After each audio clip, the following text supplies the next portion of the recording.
When I was in England, just a couple of months ago, I go every month, but it was a couple of months ago, and I saw something in Scripture in a way that I'd never seen it before. I read this passage over and over and over. As a matter of fact, I read it today in the School of Deliverance, and it struck me, and I said, my gosh, that is the faith key of all faith keys. And I'm going to read it to you. If you'll grab this, I want you to really listen. I know you're all listening, but I want you to really perk up your spiritual ears. Because if you can receive this and understand this, is your faith key. Because some of you feel guilty that you're in debt. Some of you, especially those watching online, there's a lot of you watching online. Some of you, the enemy wants to condemn you over it. Some of you, the enemy wants to make you feel bad and bring all these emotions and all these things. But here, it's in the parable of the unmerciful servant. Then Peter came to Jesus and asked, Lord, how many times shall I forgive my brother or sister who sins against me? Up to 7 times? And Jesus said, I tell you, not 7 times, but 70 times 7.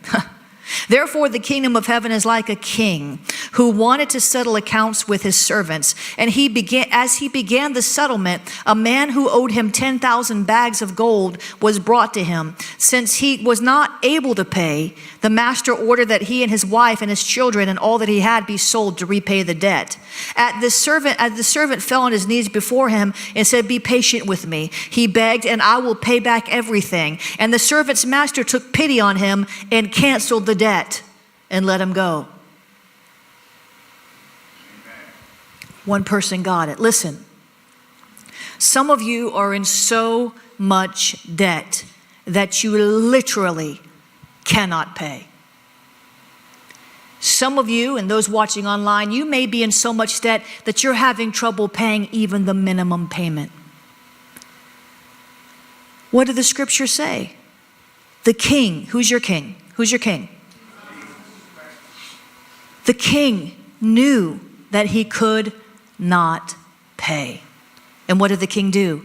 He showed mercy on him, said he canceled the debt.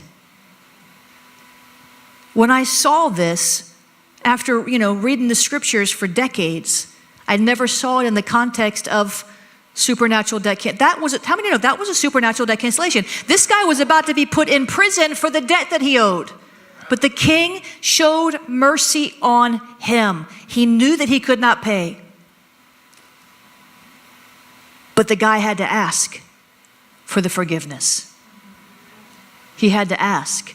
And what I want you to do right now is I want you just to take a moment, and if there's anybody that you have aught against, I want you to forgive them.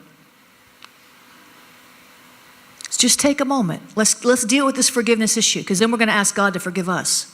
If you need to forgive somebody, do it now.